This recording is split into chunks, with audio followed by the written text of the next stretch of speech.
इस वीडियो में हम कंट्रोल स्टेटमेंट के बारे में देखेंगे। सी में कौन कौन से कंट्रोल स्टेटमेंट होते हैं। तो पहला डिसीजन मेकिंग स्टेटमेंट हो गया। डिसीजन मेकिंग स्टेटमेंट में इफ़ स्टेटमेंट आता है, इफ़ एल्स स्टेटमेंट आता है, स्विच स्टेटमेंट आता है। ये डिसीजन मेकिंग स्टेटमेंट में ये सब आते हैं। Then looping statement. Looping statement में जैसे फॉर लूप आ गया, वाइल लूप आ गया, डू वाइल लूप आ गया, ये सब लूपिंग स्टेटमेंट कहलाते हैं। अदर कंट्रोल स्टेटमेंट कौन कौन से होते हैं? जैसे अदर कंट्रोल स्टेटमेंट जैसे ब्रेक कीवर्ड हो गया, ये अदर कंट्रोल स्टेटमेंट में आते हैं। कॉन्टिन्यू स्टेटमेंट हो गया, गो टू स्टेटमेंट हो गया, ये सब अदर कंट्रोल स्टेटमेंट कहलाते हैं। अब इफ स्टेटमेंट में क्या होता है, इससे पहले कंडीशन को जांचा जाता है। इसमें क्या होता है, इसमें पहले कंडीशन को जांचा जाता है, फिर रिजल्ट के हिसाब से आगे स्टेटमेंट को एग्जीक्यूट करता है। पहले ये कंडीशन को जांचता है कि कंडीशन सही है या नहीं है, फिर इसके बाद उस स्टेटमेंट को एग्जीक्यूट करता है। अब एक उसी इफ़ से रिलेटेड एक हम प्रोग्राम देखते हैं, कैसे हमने एक इफ़ को कैसे यूज़ करना है। जैसे हमने मेन प्रोग्राम से शुरू किया, इंट टाइप का एक हमने वेरिएबल ले लिया। अब हमने प्रिंट एफ करवाया, हेलो हेलो नाम का एक मैसेज हमने प्रिंट करवाया। फिर हमने स्कैन एप्स की मदद से हमने यूज़र से एक इनपुट ले लिया, एक्स में रख लिया। फिर एक्स की वैल्यू हम 4 से कंपैरिजन करवा रहे हैं कि ये 4 से बड़ा है कि नहीं है। तो जो भी यूज़र ने इनपुट दिया होगा वो पहले चेक करेगा कि वो बड़ा है कि नहीं बड़ा है। अगर वो बड़ा है तो गुड मॉर्निंग प्रिंट होगा, और अगर बड़ा नहीं है तो गुड मॉर्निंग प्रिंट नहीं होगा। तो हमने एक आउटपुट शो करके देखा है। हमने कीबोर्ड से 5 हमने एंटर किया और 5 वो जा कर के इफ़ में चेक करेगा कि हाँ 5 4 से बड़ा है, हाँ बड़ा है, तो फिर वो गुड मॉर्निंग प्रिंट कर देगा। अगर 5 की जगह हमने अगर 4 लिया होता तो ये गुड मॉर्निंग प्रिंट नहीं करता, क्योंकि इफ़ कंडीशन फॉल्स हो जाती, तो इसीलिए ये गुड मॉर्निंग प्रिंट नहीं होता। तो ये इफ़ कंडीशन का प्रोग्राम हो गया। अब इफ़ एल्स कंडीशन क्या होती है, इसमें कंडीशन को जांचेगा, फिर अगर सही है तो इफ़ वाले ब्लॉक में जो कंडीशन लिखी है वो प्रिंट होगी, नहीं तो एल्स वाले ब्लॉक में जो कंडीशन लिखी होगी वो प्रिंट होगी। तो एक प्रोग्राम के जरिए हम देखते हैं कैसे इफ़ एल्स काम करता है। जैसे मेन प्रोग्राम हो गया, मेन में हमने एक इंट टाइप का इंटीजर ले लिया, ठीक है। फिर हमने प्रिंट की मदद से एक हमने मैसेज प्रिंट करवाया, इंटर द वैल्यू, ठीक है। फिर स्कैन एप्स की मदद से हमने यूज़र से एक इनपुट ले लिया, उसको हमने एक्स में जा कर के स्टोर कर दिया, ठीक है। फिर हमने इफ़ एक स्टेटमेंट चलाया जो हम चेक कर रहे हैं कि एक्स की वैल्यू 26 से बड़ी है कि नहीं है। तो अब ये चेक कर रहा है, अगर 26 से बड़ी है तो हेलो प्रिंट होगा, अगर 26 से नहीं बड़ी है तो एल्स एल्स में वो स्टेटमेंट चला जाएगा। अगर एक्स की वैल्यू 26 से बड़ी है तो हेलो प्रिंट हो जाएगा, अगर एक्स की वैल्यू 26 से बड़ी नहीं है तो फिर वो एल्स में आ जाएगा, और एल्स में क्या प्रिंट हो जाएगा, बाय बाय। तो देखते हैं इसका आउटपुट। अब जैसे कि हमने एक इंटर वैल्यू लिया, इंटर वैल्यू में हमने 27 जो है हमने उसमें दे दिया, तो हाँ ये 26 से बड़ी है, तो ठीक है, हेलो प्रिंट हो गया। एक हम आउटपुट लेते हैं कि उसमें वैल्यू प्रिंट, एक वैल्यू देते हैं उसमें 5 वैल्यू देते हैं। अब 26 से 5 बड़ा है, नहीं बड़ा, बड़ा नहीं है, तो फिर वो एल्स में स्टेटमेंट चला जाएगा। तो एल्स की जो स्टेटमेंट होगी वो प्रिंट हो जाएगा, जैसे बाय बाय, तो वो प्रिंट हो जाएगा। देन स्विच स्टेटमेंट क्या होता है, एक कंडीशन में कई केस हो सकते हैं, स्विच स्टेटमेंट यूज़ करते हैं। अगर एक कंडीशन में कई स्टेटमेंट हैं या कई केस हैं, एक कंडीशन में कई केसेस होते हैं, तो उसमें हम स्विच का यूज़ करते हैं। तो देखते हैं प्रोग्राम के जरिए स्विच केस कैसे काम करता है। तो एक प्रोग्राम लिया हमने, मेन से स्टार्ट किया हमने। अब इंट टाइप का हमने एक वेरिएबल ले लिया। अब एक हम मैसेज प्रिंट करवा रहे हैं, इंटर द नंबर। फिर स्कैन ऐप की मदद से हमने एक इनपुट ले लिया यूज़र से, ठीक है। फिर हमने स्विच स्टेटमेंट चलाया। स्विच में जो भी यूज़र ने इनपुट दिया है उसको चेक करेगा कि वो जो स्टेटमेंट दिया है, वो जो यूज़र ने इनपुट दिया है, वो फिर केस के ज़रिए देखेगा कौन सा केस मैच कर रहा है, ठीक है।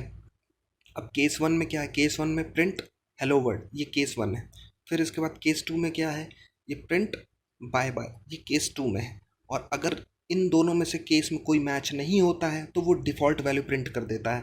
जैसे कि आपने जो कीवर्ड दबाया है या आपने जो कीवर्ड एंटर किया है वो इनवैलिड है, वो वैलिड नहीं है, तो इसमें ऐसा होता है, ठीक है। अब हम एक इनपुट जब हम लेते हैं यूज़र से, तो हमने मान लीजिए इनपुट लिया 2, इंटर द वैल्यू, ये तो हमारा मैसेज प्रिंट हो गया। फिर हमने जो यूज़र से वैल्यू ली है वो 2 ले ली, ठीक है। जैसे ही 2 ले ली तो वो केस 2 में चला जाएगा। मान लीजिए हमने जैसे ही यूज़र से हमने 2 लिया, 2 उसने टाइप किया, 2 डालते ही वो स्विच में जाएगा, स्विच में देखेगा कि हाँ 2 किससे मैच हो रहा है, हाँ वो केस 2 से मैच हो रहा है, तो केस 2 से मैच हुआ, फिर वो वही मैसेज प्रिंट कर देगा केस 2 का। अब एक और आउटपुट लेते हैं हम, इंटर द नंबर। अब इसमें हम 10 डालते हैं, अब स्विच में जाएगा 10, अब केस में देखेगा हाँ 10 का केस कौन सा है, 10 का केस इसमें है ही नहीं, तो वो डिफ़ॉल्ट वैल्यू प्रिंट कर देगा। तो डिफ़ॉल्ट वैल्यू में क्या लिखा हुआ है, इनवैलिड सिंटैक्स, ठीक है। स्विच में हम केस में लिखते हैं, जब भी हम स्विच का प्रोग्राम बनाते हैं तो हम केस में उसमें स्टेटमेंट लिखते हैं, ठीक है। हर एक केस में ब्रेक कीवर्ड लगाना ज़रूरी होता है, जब भी हम हर एक केस लिखते हैं उसमें ब्रेक कीवर्ड लगाना बहुत ज़रूरी होता है, नहीं तो वो पूरी स्टेटमेंट को प्रिंट कर देगा। अगर आप ब्रेक कीवर्ड का यूज़ नहीं करेंगे तो जो भी आगे की जो स्टेटमेंट लिखी हुई होती हैं, जैसे कि पहले स्टेटमेंट लिखा हुआ था हेलो वर्ल्ड, फिर इसके बाद बाय बाय लिखा हुआ, तो वो पूरा प्रिंट कर देगा अगर आप ब्रेक कीवर्ड नहीं लगाएंगे। डिफ़ॉल्ट कीवर्ड लगाना ज़रूरी नहीं है, लेकिन जब यूज़र गलत इनपुट डालता है तो वो डिफ़ॉल्ट में जाता है। तो जैसा कि हम डिफ़ॉल्ट कीवर्ड हमने उसमें लगा करके एक केस बनाया था, लेकिन अगर आप डिफ़ॉल्ट कीवर्ड नहीं लगाना चाहते तो आप ना लगाइए। लेकिन जब यूज़र गलत इनपुट डालेगा तो आपके प्रोग्राम में एरर आ जाएगी या आपका प्रोग्राम हैंग हो जाएगा। तो इसलिए डिफ़ॉल्ट कीवर्ड लगाना ज़रूरी है, क्योंकि यूज़र कुछ भी डाल सकता है, तो इसलिए डिफ़ॉल्ट कीवर्ड लगाना ज़रूरी है। अब स्विच में जो ये कंडीशन होती है, स्विच का जो ब्रैकेट होता है उसके अंदर जो हम कंडीशन आती है, कंडीशन में हम नॉन डेसिमल वैल्यू ही लिखते हैं, इसमें हम पॉइंट की वैल्यू नहीं लिख सकते, इसमें हमें नॉन डेसिमल वैल्यू लिखनी ही होती है, ठीक है। डिफ़ॉल्ट कीवर्ड हम स्टार्ट मिडिल में भी लिख सकते हैं और केस को भी बिना सीक्वेंस के लिख सकते हैं। जैसे जो हमने डिफ़ॉल्ट सबसे लास्ट में लिखा था, इसको आप सबसे पहले भी लिख सकते हैं या बीच में लिख सकते हैं या कहीं लिख सकते हैं डिफ़ॉल्ट कीवर्ड को या डिफ़ॉल्ट मैसेज को। और जो केस है, हमने केस 1 लिखा, केस 2 लिखा, केस 3 लिखा, तो केस की कोई ज़रूरी नहीं कोई सीक्वेंस ऑर्डर में हो। केस 2 लिख दीजिए, फिर 2 के बाद 3 लिख दीजिए, 3 के बाद आप 1 लिख दीजिए, ऐसे बिना सीक्वेंस के भी आप लिख सकते हैं।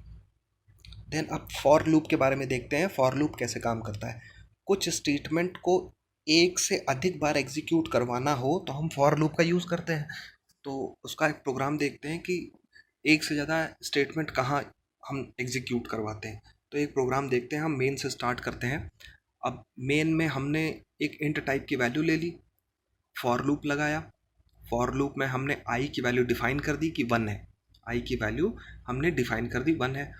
और जो आई है वो कहाँ तक चलेगा, 5 तक। जो आई है ये कहाँ तक चलेगा, 5 तक चलेगा। मतलब आई की वैल्यू जो है या तो 5 के बराबर हो जाए और या 5 से छोटी हो, तभी ये कंडीशन चलेगी, नहीं तो नहीं चलेगी। फिर इसके बाद आई की वैल्यू हम बढ़ा देंगे। तो ये फॉर लूप इस तरीके का मतलब स्ट्रक्चर होता है, फॉर लूप को हम ऐसे ही लिखते हैं, ठीक है। फिर इसके बाद अब स्टेटमेंट आई, स्टेटमेंट आने के बाद प्रिंट एफ हेलो हो गया, ठीक है। फिर दोबारा चलेगा, दोबारा जब आई प्लस प्लस होगा तो आई की वैल्यू 2 हो जाएगी। 2 हो जाने के बाद फिर ये चलेगा, हाँ कंडीशन चेक करेगा, हाँ 5 से बराबर है या 5 से छोटी है, हाँ छोटी है। फिर इसके बाद प्रिंट होगा, 2 हेलो प्रिंट हो गया। फिर आई प्लस प्लस होगा, फिर तिबारा स्टेटमेंट जाएगा, तिबारा चेक करेगा कि आई की वैल्यू 5 से बराबर है या छोटी है, हाँ छोटी है, ठीक है। फिर एक और बार हेलो वर्ड प्रिंट कर देगा।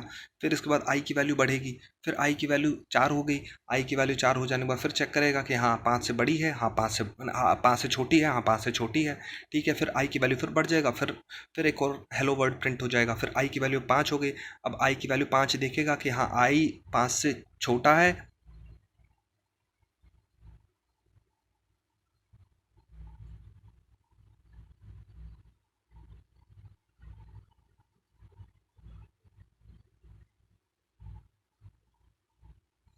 आई की वैल्यू 5 से छोटी है, नहीं 5 से छोटी नहीं है, हाँ 5 के बराबर है, हाँ 5 के बराबर है, तो हेलो प्रिंट कर देगा। फिर जब अब की बार आई जब बढ़ेगा तो आई की वैल्यू 6 हो जाएगी, तब स्टेटमेंट चेक करेगा कि हाँ आई की वैल्यू 5 के बराबर है, नहीं नहीं 5 के बराबर नहीं है। 5 से छोटी है, नहीं नहीं 5 के बराबर, 5 से छोटी भी नहीं है। तो फिर ये प्रिंट नहीं होगा, ये टर्मिनेट हो जाएगा। तो अब जो मैसेज हमारा प्रिंट होगा, आउटपुट में जो आएगा वो 5 बार हेलो आएगा, ठीक है। तो ये फॉर लूप ऐसे काम करता है।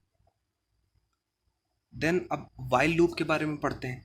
जब तक कंडीशन ट्रू रहती है तब तक ये चलता है। वाइल लूप कैसे काम करता है, जब तक कंडीशन ट्रू रहेगी जब तक ये चलेगा प्रोग्राम, ठीक है, कैसे काम करता है ये? मेन प्रोग्राम हमने लिया, मेन से स्टार्ट किया हमने, इंट आई की वैल्यू 5 कर दी, ठीक है, जे की वैल्यू 10 कर दी। अब ये एक स्टेटमेंट है वाइल में कि जो आई की वैल्यू है वो जे से छोटी है या जे की वैल्यू आई से बड़ी है।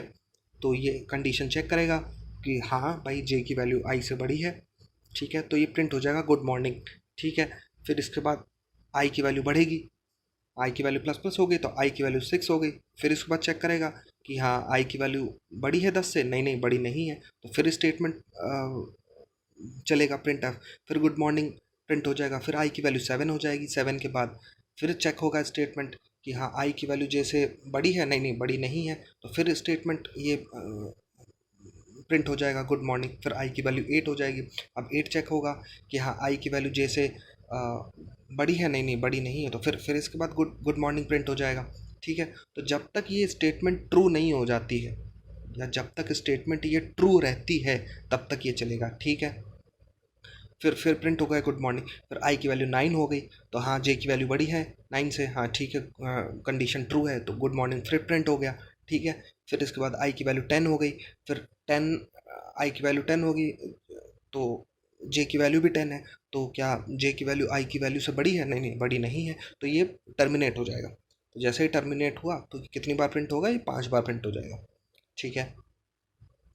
अब डू वाइल के बारे में देखते हैं, डू वाइल कैसे काम करता है। ये वाइल की तरह ही काम करता है, बट इसमें पहला स्टेटमेंट चल करके कंडीशन चेक करता है। जब पहला स्टेटमेंट इसमें चल लेता है फिर इसके बाद कंडीशन चेक करता है। डू वाइल में ये ऐसा होता है। तो एक प्रोग्राम के जरिए देखते हैं डू वाइल कैसे काम करता है।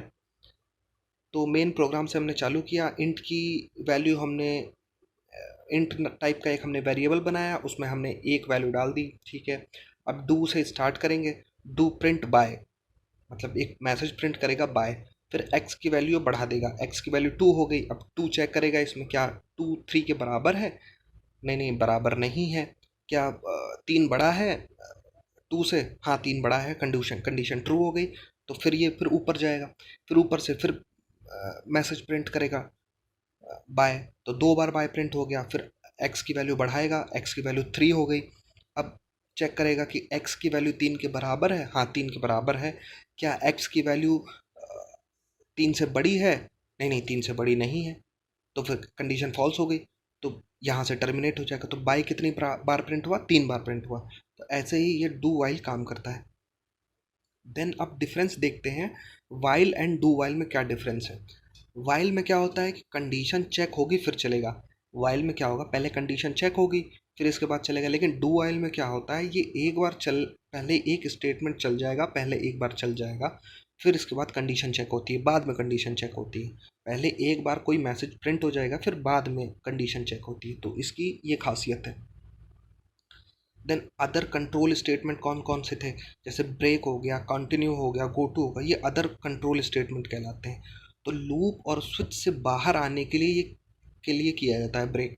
जब हम कोई लूप लगा रखा है अगर उससे हमें बाहर आना है तो हम ब्रेक कीवर्ड का यूज़ करते हैं। जैसे स्विच में हम कोई भी केस है उससे बाहर आने के लिए हम ब्रेक की कीवर्ड का यूज़ करते हैं, वैसे ही ब्रेक का काम होता है, ठीक है। कॉन्टिन्यू कीवर्ड क्या होता है, कॉन्टिन्यू कीवर्ड में स्टेटमेंट को एग्जीक्यूट ना करके आगे बढ़ा देता है। जैसे कि कोई स्टेटमेंट है उसको हमें एग्जीक्यूट नहीं करवाना है, उसको स्टेटमेंट के आगे हमने कॉन्टिन्यू लिख दिया, कोई भी स्टेटमेंट के लिए मान लीजिए प्रिंट हेलो हमें करवाना है और हेलो प्रिंट के ऊपर हमने कॉन्टिन्यू न्यू लिख दिया, तो वो हेलो नहीं प्रिंट करवा करके फिर से वो स्टेटमेंट चल जाएगा, ऊपर से लूप में आ जाएगा, तो वो स्टेटमेंट को स्किप कर देता है नेक्स्ट स्टेटमेंट का। तो कंटिन्यू इसके लिए यूज़ करते हैं।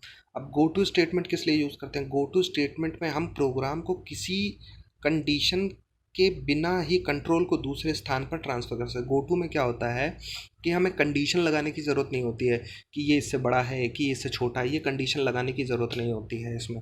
ये बस केवल गो टू लिखते ही और आगे आप वो डालेंगे कि कहाँ पहुँचाना है, लाइन 1 में पहुँचाना है, लाइन 2 में पहुँचाना है, तो अब गो टू और आप 1 लिख देंगे तो वही सीधे लाइन 1 में पहुँचा देगा ये। तो गो टू का ये काम होता है। So thank you.